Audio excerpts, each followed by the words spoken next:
பொருளாதாரத்தில் பின்தங்கிய ஏழை எளிய மாணவர்கள் அந்த இளங்கலை படிப்பதற்கு மத்திய மாநில அரசுடைய ஸ்காலர்ஷிப் சொல்லுவாங்க இல்லையா, அது லோன் முறையை பற்றி சொல்லுங்கள் சார்.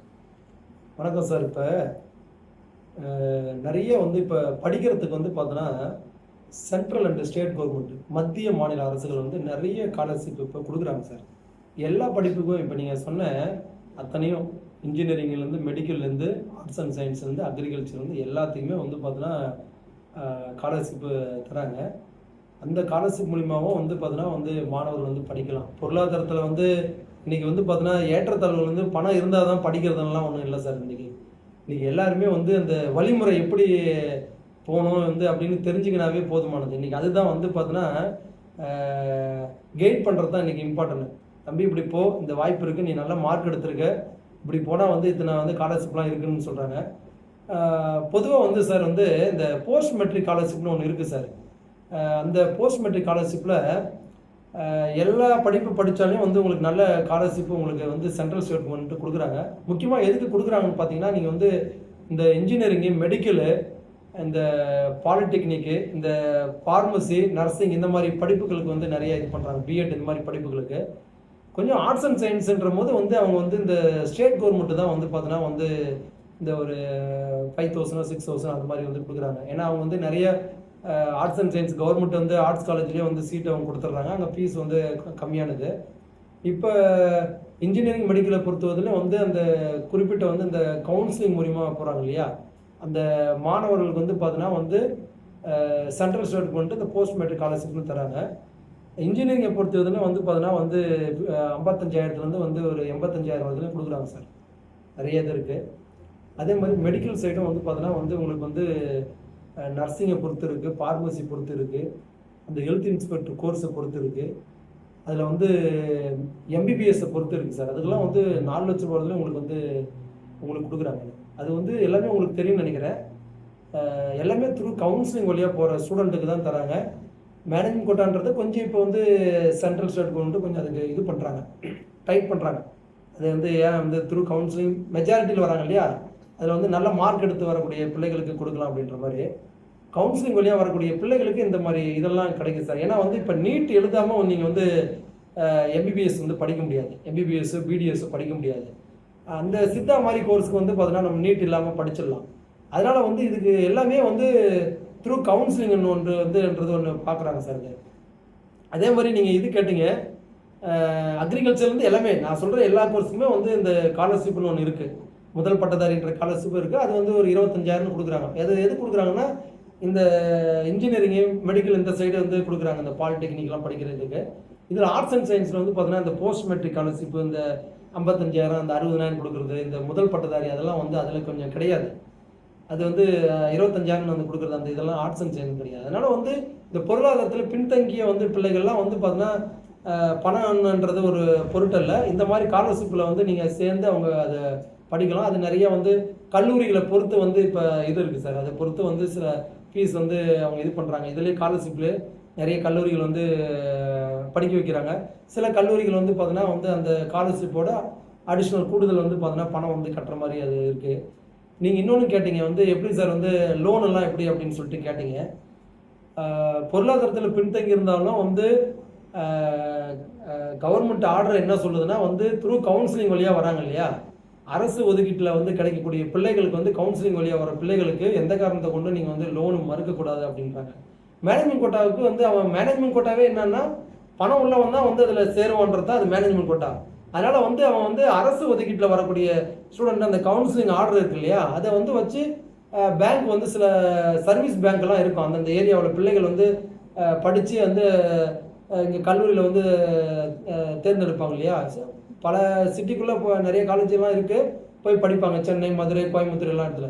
அதில் பார்த்தோன்னா கவுன்சிலிங் வழியாக போகிற பிள்ளைகளுக்கு அந்த ஏரியாவில் ஒரு இந்தியன் ஓவர்சீஸ் பேங்க்கோ இல்லை ஸ்டேட் பேங்க்கோ இல்லை இந்த கனரா பேங்க்கோ இந்த மாதிரி ஒரு சர்வீஸ் பேங்க்கில் பக்கத்தில் யார் இருக்காங்கன்னு பார்ப்பாங்க. பேங்க் மேனேஜர் போய் அப்ரோச் பண்ணும்போது கவுன்சிலிங் வழியாக வந்தீங்களான்னு தான் ஃபஸ்ட்டு கேட்பாங்க.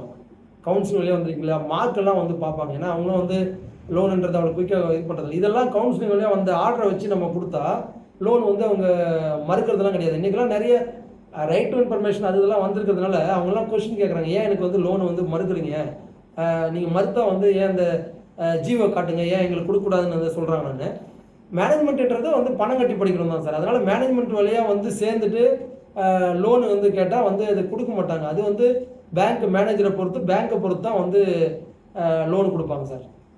கவுன்சிலிங் மூலமாக போனால் லோன் உண்டு. ஆமாம் சார், கட்டாயம். அது வந்து கவுன்சிலிங் வழியாக போகிற ஸ்டூடெண்ட்டுக்கு வந்து லோன் வந்து அது கொடுக்குறாங்க சார். அதில் எந்த மாற்றம் இல்லை. பொருளாதாரம் இல்லாத மாணவர்கள் கூட இளங்கலை படிக்க வேண்டுமென்றால் அதற்கான உதவித்தொகையை மத்திய அரசும் மாநில அரசும் கொடுக்குது. அதை வந்து பயன்படுத்தி கொள்ள வேண்டிய பொறுப்பு மாணவர் மத்தியிலும் பெற்றோர் மத்தியிலும் இருக்கின்றது. கட்டாயம் சார். அதுதான் வந்து பெற்றோரும் மாணவர்களும் வந்து இந்த +2 முடிச்சதொடனே வந்து பார்த்தீங்கன்னா என்ன மாதிரி நம்ம சேர்த்தணும், என்ன பொருளாதாரம், நமக்கான பொருளாதாரம் என்ன இருக்குன்னு ஒவ்வொரு பேரண்ட்ஸுக்கும் தெரியும் சார்.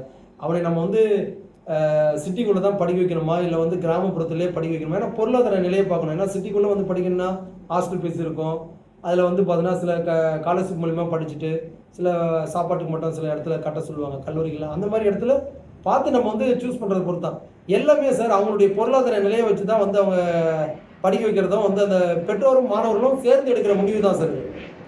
அதாவது மத்திய மாநில அரசு கொடுக்கக்கூடிய கல்வி உதவித்தொகையை காட்டிலும் அந்த மாணவர் சேர்ந்து படிக்கக்கூடிய அந்த கல்லூரி நிர்வாகம் இருக்கு இல்லையா, அந்த கல்லூரி நிர்வாகம் எந்த அளவுக்கு அந்த ஏழை மாணவருக்கு ஒரு பொறுப்பு உள்ள கல்லூரியா செயல்பட வேண்டும் என்று உங்களுடைய ஆலோசனை வேண்டுகோள். ஆமாம் சார். இப்போ நிறைய கல்லூரிகளில் வந்து பார்த்தீங்கன்னா இந்த இதில் வந்து பார்த்தீங்கன்னா இந்த ஸ்போர்ட்ஸ் கோட்டான்னு சொல்லுவாங்க சார். நல்லா வந்து பார்த்தீங்கன்னா விளையாட்டு போட்டியில் சிறந்து விளங்கக்கூடிய மாணவர்கள், நல்ல மதிப்பெண் பெற்ற மாணவர்கள், அதே மாதிரி முதல் பட்டதாரி மாணவர்கள், விவசாயத்தில் வந்து அந்த இது பண்ணிவிட்டு அவங்க பேரண்ட்ஸ் வந்து பார்த்தீங்கன்னா ஒரு நலிவுற்ற மாணவர்கள், இந்த மாதிரி நிறைய வந்து சிங்கிள் பேரண்ட் இருப்பாங்க, தாய் தந்தை இழந்த சிங்கிள் பேரண்ட். Single parent. அந்த மாதிரி பிள்ளைகளுக்கு சில கல்லூரிகள் வந்து அவனுடைய மார்க் மதிப்பெண் அடிப்படையில் இதெல்லாம் வந்து பார்த்து அவங்ககிட்ட வேறு ஸ்போர்ட்ஸில் ஏதாவது நல்ல சர்டிஃபிகேட் வந்து ஜோனல் லெவலில் வச்சுருப்பாங்க. அதாவது வந்து டிஸ்ட்ரிக்ட் ஸ்டேட் லெவலில் வச்சுருக்கிறத பொறுத்து, நேஷனல் லெவலில் வச்சுருக்கிறத பொறுத்து கட்டணமே இல்லாமல் கூட 4 வருடம் படிக்கிறதுக்கு வந்து படிக்க வைக்கிறதுக்கு வந்து எல்லாமே பண்ணுறாங்க கல்லூரி நிர்வாகம். கட்டாயம் சார். வந்து அது நல்ல மார்க் எடுத்தவனை வந்து அவனை வந்து ஊக்குவிக்கிறாங்க சார், மோட்டிவேட் பண்ணுறாங்க. அந்த மாதிரி மாணவர்களும் இருக்காங்கல்ல. ஒரு மாணவனுக்கு வந்து அவன் வந்து உயர்ந்த நிலைக்கு வரணும்னா வந்து அகாடமிக் படிப்பு மட்டுமே போதாது சார், திறமையும் வந்து வேணும்ல. அதாவது வந்து அகாடமிக்கும் இருக்கணும், ஸ்போர்ட்ஸ்லேயும் வந்து இருக்கணும். அந்த கரிக்குலர் கரிக்குலர் எக்ஸ்ட்ரா கரிக்குலர் ஆக்டிவிட்டிலாம் இருக்கு இல்லையா, நிறைய மாணவர்கள் பல்வேறு இதில் வந்து விளையாட்டு போட்டி மட்டும் இல்லை சார், கட்டுரை போட்டியாக இருக்கட்டும், பேச்சு போட்டியாக இருக்கட்டும், இந்த மாதிரி போட்டிகளை வந்து அவங்க வந்து சிறந்து விடுவாங்க. அப்போ வந்து அந்த கல்லூரிக்கும் வந்து அந்த மாணவர்களை வந்து பார்த்தீங்கன்னா வந்து பேரும் புகழும் கிடைக்குது இல்லையா. அப்போ அந்த மாணவர்களுக்கு வந்து கல்லூரி வந்து கல்வி கட்டணம் இல்லாமல் சாப்பாடு கூட ஏதோ ஒரு இடத்துல வந்து அவங்களே வந்து ஏதாவது இந்த ட்ரஸ்ட் மூலிமா கூட அதை ஏற்பாடு பண்ணிக்கிறாங்க சார். பல கல்லூரி அதை கொடுக்க வந்து இப்போ முன் வராங்க. நம்ம படிக்கிறது வந்து எந்த மாணவனும் வந்து பார்த்தோன்னா +2 முடித்த மாணவர்கள் வந்து இந்த உயர்கல்வி வந்து உயர்கல்வி படிப்பதற்கு பொருளாதாரம் தடையாக இல்லை இன்றைய காலகட்டத்தில். பொருளாதாரம் ஒரு தடையே இல்லை சார். எல்லாரும் ஆர்வம் மட்டும் தான் தேவை படிப்பதற்கு. கட்டாயம் சார். அதாவது வந்து பார்த்தீங்கன்னா இந்த +2 தான் அவங்களுக்கு பேஸ் சார். அதில் மதிப்பெண் வந்து இருந்தாலே வந்து எல்லாமே அந்த ஸ்காலர்ஷிப் அது மாதிரி நிறைய கொடுக்குறாங்க. அதுக்காக மதிப்பெண் இல்லைன்ற மாணவர்களுக்காக வந்து படிக்காமல் இருக்காங்களான்லாம் கிடையாது. எல்லாமே வந்து பார்த்தீங்கன்னா ஒரு அந்த எலிஜிபிள் கிரைட்டீரியான்னு சொல்லிட்டு வந்து சில ஒவ்வொரு படிப்புக்கும் வந்து இந்த மாணவர்களுக்கு இந்த கம்யூனிட்டி பேஸில் வந்து பார்த்தீங்கன்னா மார்க் கட்-ஆஃப் மதிப்பெண் வைக்கிறாங்க. அது இருந்தால் போதுமானது சார். வந்து அதாவது இப்போ வந்து SC ST SC இருந்தது இந்த மாதிரி MBC ஸ்டூடெண்ட்டுக்கு இன்ஜினியரிங்லாம் படிக்கணும்னா வெறும் 40% வந்து பார்த்தீங்கன்னா கட்-ஆஃப் இருந்தால் போதுன்றாங்க. அதுக்கு மெயினாக சப்ஜெக்ட் வந்து பார்த்தீங்கன்னா இந்த பிசிக்ஸ், மேக்ஸ், கெமிஸ்ட்ரி இந்த சப்ஜெக்ட் இருந்தால் போதும். அதில் வந்து பார்த்தீங்கன்னா 200க்கு 200 எடுத்தவனும் வந்து இன்ஜினியரிங் தான் சேர்றான், மெடிக்கல் தான் சேர்றான். அதில் வந்து பார்த்தீங்கன்னா 80 கட்-ஆஃப் எடுத்தவனும் வந்து இன்ஜினியரிங் தான் சேர்றாங்க. அவன் சேர்ந்த பின்னாடி அதில் என்ன அவன் திறமையை வளர்த்துக்கிறான்றது தான் சார் இருக்கிறது. மத்திய அரசும் மாநில அரசும் கொடுக்கக்கூடிய கல்வித்தொகை போதுமானதாக இருக்கின்றதா, இல்லை உயர்த்தி வழங்க வேண்டும் என்று ஒரு வேண்டுகோள் இருக்கின்றதா மாணவர் மத்தியில்?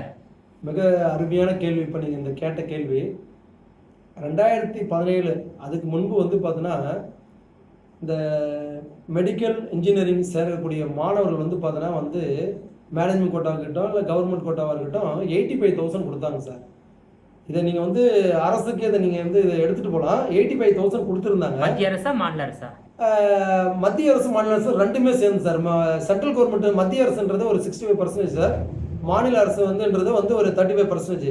அது ரெண்டுமே இந்த போஸ்ட் மெட்ரிக் ஸ்காலர்ஷிப்ன்றது வந்து ரெண்டுமே சேர்ந்து தான் சார், மத்திய மாநில அரசுகள் சேர்ந்து தான் 85,000 கொடுத்தாங்க சார் 2017ல்.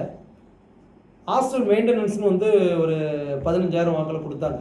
அப்போ ஒரு இன்ஜினியரிங் சேர்ற வந்து ஒரு ஸ்டூடெண்ட்டு மேனேஜ்மெண்ட் கோட்டாவுக்கிட்ட கவர்மெண்ட் கோட்டாவுக்கிட்ட 85,000 கொடுத்துருந்தாங்க. ஹாஸ்டல் மெயின்டெனன்ஸ்னு ஒரு 15,000. அப்போ 1,00,000 1,00,000 இருந்தது. அந்த 1,00,000த்துல பல கல்லூரிகள் வந்து பார்த்தீங்கன்னா வந்து கல்லூரி கட்டணமும் வந்து விடுதி கட்டணம், அந்த சாப்பாடு இருக்குல்ல சார், இது எல்லாமே வந்து அப்போ ஃப்ரீயாகவே கொடுத்தாங்க. 2017 பின்னாடி வந்து அதை வந்து குறைச்சிட்டாங்க. குறைச்சது மத்திய அரசா மாநில அரசா?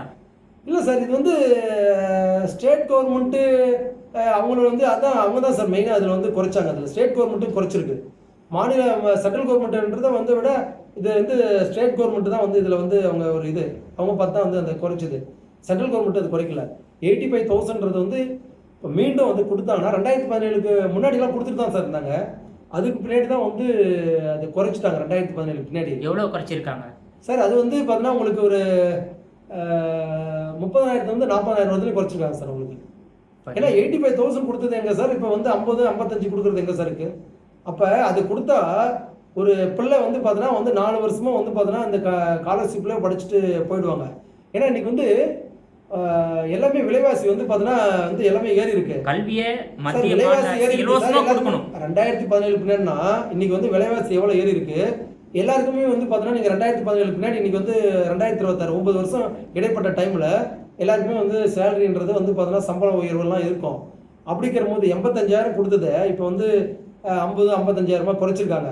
அப்போ இப்போ வந்து ஏற்றி தான் கொடுக்கணுமே தவிர அந்த 85,000 வந்து 1 lakh போட்டு கொடுத்தா இன்னும் வந்து பார்த்தீங்கன்னா பொருளாதாரத்தில் வந்து கடைநிலையில் இருக்கிற வந்து மாணவர்கள் கூட அதை பயன்பெறுவாங்க.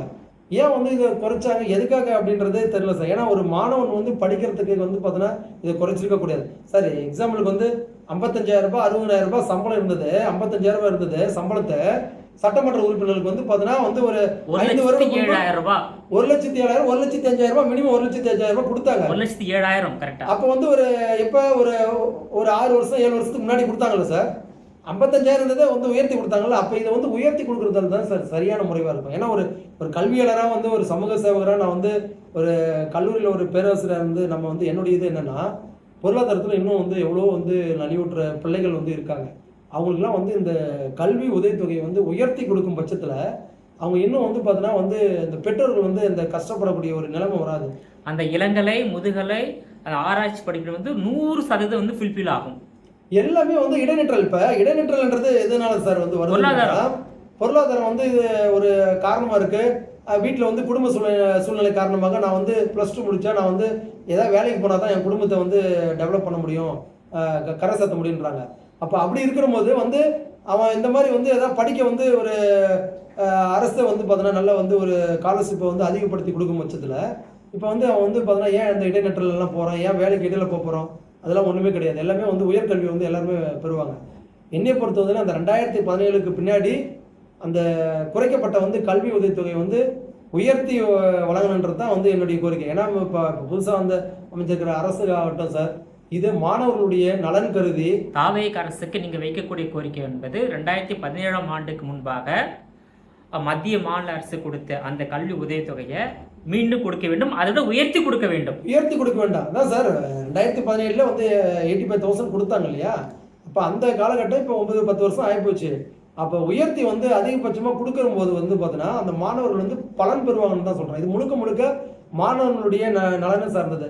அதான் சார். இப்போ இலவச மாணவர் நலன் மட்டுமல்ல, சமூக வளர்ச்சி, பொருளாதார வளர்ச்சி, மக்களுடைய வாழ்வாதாரம் மேம்பாடு, கல்வியை வந்து ஆரம்ப கல்வி முதல் ஆராய்ச்சி கல்வி வரையில இலவசமாக தமிழக அரசு கொடுக்க வேண்டும். இது உங்களுடைய ஆலோசனை வேண்டுகோள். ஏன்னா சார் கல்வியால் மட்டுமே மாற்றத்தை கொடுக்க முடியும்னு சொல்றாங்க. ஒருவன் வந்து கல்வி கற்றால் அவன் பொருளாதார ரீதியாக வந்து உயர்ந்த நிலைக்கு வரான் சார். வந்து நீங்கள் இலவசங்கள்ன்றாங்க, அதனால வந்து பார்த்தீங்கன்னா அந்த காலகட்டம் மட்டும்தான் வந்து அவங்கள சார்ந்து அப்படி இருக்கும். ஆனால் இந்த கல்வி கற்றா அவங்களுடைய சுற்றுப்புறம் இருக்காங்கல்ல சார், அவங்களுடைய குடும்பமே வந்து பார்த்தீங்கன்னா ஒரு பொருளாதாரத்தில் வந்து சிறந்து விளங்கும். அவங்க வந்து பார்த்தீங்கன்னா வந்து அந்த கஷ்டப்படக்கூடிய ஒரு இது வராது சார். அதனால் வந்து உயர்த்தி வழங்கினா எல்லாமே வந்து பார்த்தீங்கன்னா ஒரு நல்ல நிலைக்கு வந்து மாணவர்களும் படிப்பாங்க. அவங்களுடைய அந்த கஷ்டத்தை வந்து குடும்ப கஷ்டமும் வந்து அந்த மாணவர்களுக்கு தெரியாது. ஏன்னா படிக்கும்போது வந்து எல்லாருமே வந்து ஒரு சொல்லுவாங்க, வீட்டில் வந்து நடக்கிற அந்த பிரச்சனைகளை வந்து பார்த்தீங்கன்னா வந்து நீ கவனத்தில் வந்து கொள்ளாத, படிப்பு மேலே இது பண்ண. ஏன்னா 4 வருஷம் படித்தா 40 வருஷம் நல்லா இருக்கும் உன்னுடைய ஃபீல்டு அப்படின்றாங்க. அப்படி இருக்கும் பட்சத்தில் வந்து நீங்கள் படிப்பில் வந்து கவனம் செலுத்தணும்னா வந்து அந்த அரசு வந்து இது மாதிரி வந்து ஒரு பொருளாதாரத்தில் வந்து நலிவுற்றவங்களுக்கு திறமை அடிப்படையில் வந்து இந்த ஒரு ஸ்காலர்ஷிப்லாம் நல்லா கொடுத்தா நல்லா இருக்கும் சார்.